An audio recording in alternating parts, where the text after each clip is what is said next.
Good morning, ninjas. Now that that very large moth has been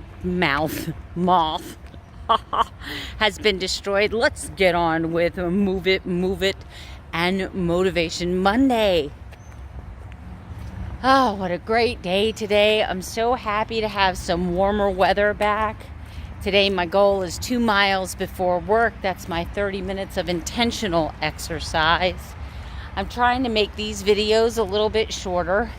By the way, Rich over at the Keto Mechanic is going to help me interpret my lipid panel. I got to be honest with you. I spent 4 hours on the computer yesterday looking up everything on my blood panel. And the one good thing is my kidneys are functioning beautifully. I learned a lot about kidneys yesterday. My liver is performing quality. But my one area of concern was, in fact, my cholesterol, because I've spent my entire life being told that your cholesterol should not be above 200. And for the most part, I've prided myself over the last 5 years of my weight loss journey. I've prided myself on keeping my cholesterol under 200. So when it came back at the number it did, I was a little freaked out.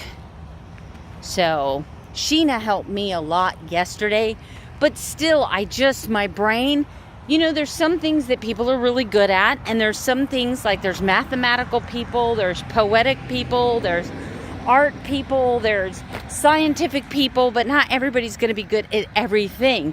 If you pin a squirrel against a goldfish and you create a value for their worth by their ability to climb a tree, the goldfish is going to feel like a failure, right? I'm a goldfish.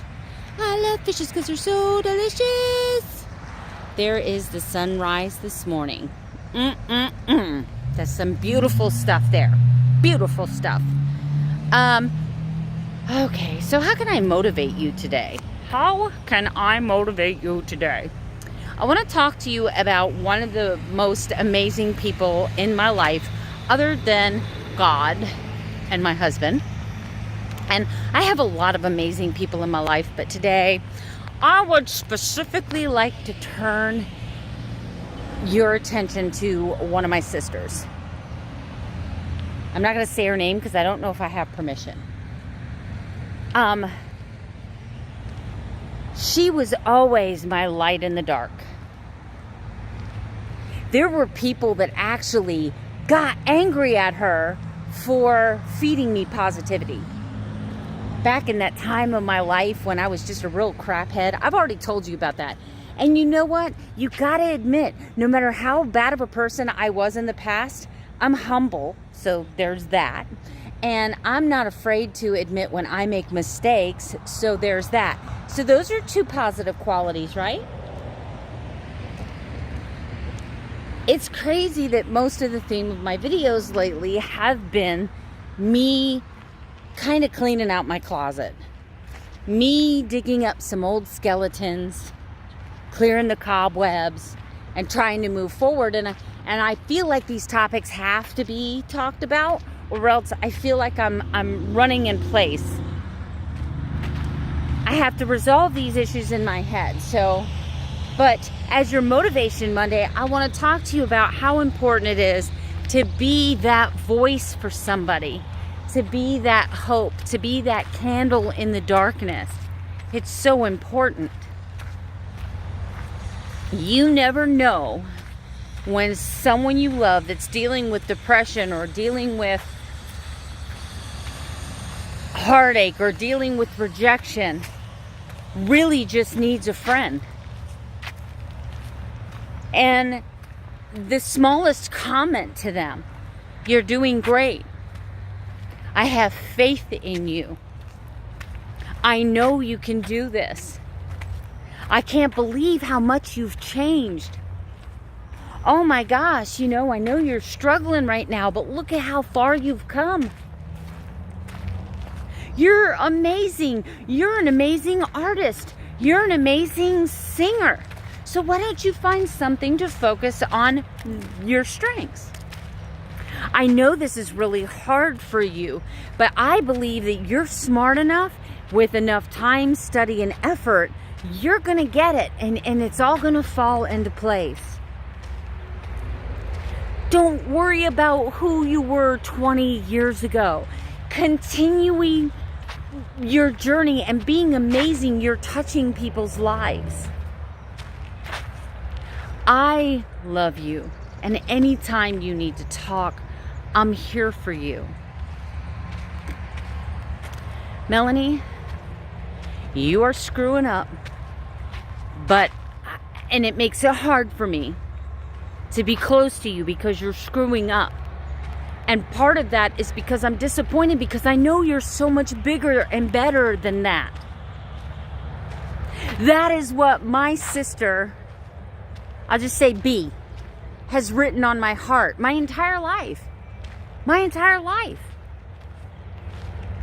But the most important phrase, she didn't just say it, she didn't just write it on my heart, she lived it, she walked it, she breathed it, was that Jesus Christ loved me. Didn't matter how dysfunctional I felt. It didn't matter how much I had screwed up in the past. It didn't matter the lies that I told and things that I had done wrong, that there was redemption, there was salvation, and there was love for me in abundance. You guys have already heard what some other people have written on my heart. You've already heard what others have told me, reminding me of my mistakes constantly, rubbing my face in my past. You guys have heard all of that. But I haven't talked much about the positivity, the love, the hope, and at one point in my life, the reason that I didn't end my own life. I knew I had one person, at least one person out there that felt like I was redeemable, that felt like I was loved. Do you know what an amazing opportunity we all have to be that somebody for someone? Grab a word, grab a phrase of inspiration, and reach out to somebody that you know is struggling. Reach out to somebody that maybe you have to protect your heart from because they're not a safe person. Maybe you have to protect your heart from because they're not doing the right thing. Maybe it's drugs. Maybe it's having a bunch of bad, toxic relationships. Maybe it's they're not the greatest mom in the world. But find something beautiful and find something enriching and find something positive about that person and reach out today and be the person that takes that eraser and erases the crap that's on that chalkboard and write something new for them. You could be the word that changes their life. How powerful is that? How powerful is that? So don't you tell me on this Motivation Monday that you can't make the difference, because one person that believed in me made me possible. Made me feel like it was possible to be better, to change, and reminded me on a continuous basis that I was loved. Pick up that piece of chalk and write something.